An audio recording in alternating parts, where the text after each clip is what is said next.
Okay, so we already discussed Quadratum and its potential role in Kingdom Hearts 4, but today I'll be talking about 5 worlds that I would personally love to see return in Kingdom Hearts 4. Just a quick disclaimer that none of these will have any particular order aside from the last one, and with that said, let's get on with today's top 5 video.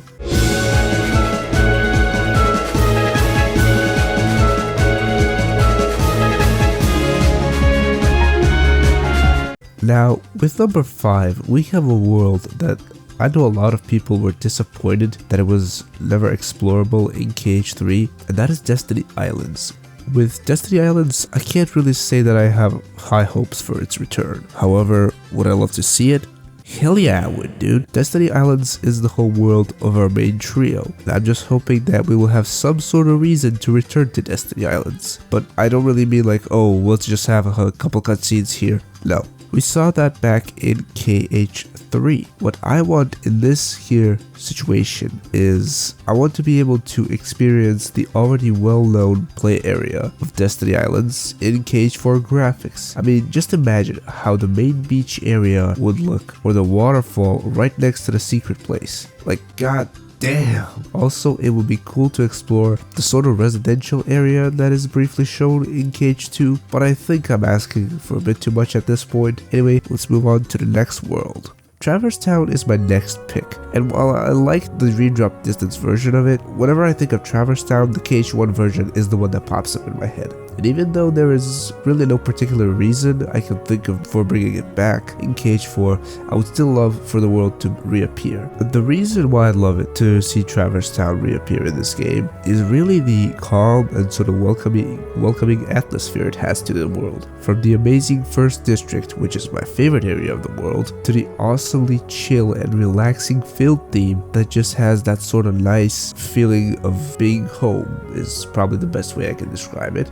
And in KH1, we learned that Traverse Town is a world that provides home to all of the people who lost their home worlds. And man, does it do a good job at capturing that whole feeling. And like I said, even though I don't really have the highest hopes of it returning in KH4, it would still be nice to at least see it in a couple cutscenes, kind of like we did see Destiny Islands at the end of KH3. If we got something like that, I would be at the very least like satisfied. For the first Disney world on this list, I decided to pick my favorite Disney world in Kingdom Hearts. That would be Christmas Town or Halloween Town, whatever you want to call it. Now, here I'm going to focus on the KH2 version because I feel like that one has the most to it, kinda. You have the usual Halloween Town, which has seen some changes in KH2 compared to the KH1, and then you have my personal favorite part, Christmas Town, which really expands on the story of Halloween Town and gives us a breath of fresh air. And while I feel like Halloween Town could return in KH4, I can't really say the same for Christmas Town, but who knows, maybe we'll see Halloween Town in Easter Town, for example, next time around. And as far as I have seen, this world is a fan favorite, which might have a bit of an effect on Square, possibly bringing it back, but who really knows? We can just hope and wait for the day we see Jack Skellington in Kingdom Hearts yet again. Now, this might be a bit of an unpopular opinion, but I actually really enjoyed Neverland as a world, especially in Kingdom Hearts 1 and Birth by Sleep. The 315 over 2 days version I didn't really like that much. But yeah, well, I know that for the most of our time in the world in KH1, we were on Captain Hook's ship. I really liked that, and something else I really enjoyed, which I know that a lot of people did really not like, is certainly the flying. Okay, the mechanics might have been a little bit clunky at times, but I think I can look past that and maybe I can hope for the mechanics to be improved in KH4. But of course, I have to mention the clock tower. Since we were only there for a short amount of time, I would like to maybe see it again, maybe have it like expand a little bit. Even though there's only so much they can do with it, I would still love to see it return. With that said, I would also like to see Neverland again, but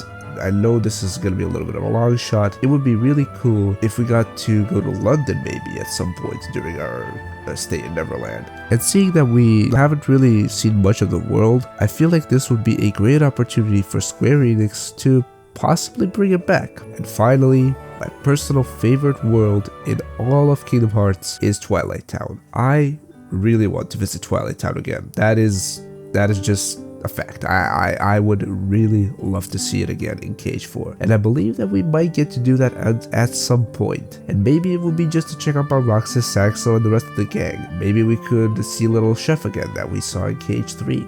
And in case that we actually get to play and explore the world itself, I would like to see areas from Cage 2 return, like the usual spot or the sand lot, or in my opinion, a very unused area, the Sunset Terrace, which is only seen on the 5th day at the beginning of Cage 2. And while yes, I know that there's not a big chance of us revisiting Twilight Town, since the story of the Twilight Town gang is sort of completed with the end of Cage 3, with Twilight Town itself being my favorite world, I would be so excited to have my favorite spot appear in Cage 4. And man, if we get Sunset Terrace as well, I'm gonna be bouncing everywhere. I'm gonna be able to sleep for fucking days. And that's pretty much top 5 worlds I would like to see appear in Cage 4. And before I go, I would love to see you guys leave your favorite worlds down in the comments. And of course, thank you all so much for watching. Until the next video or stream, bye bye.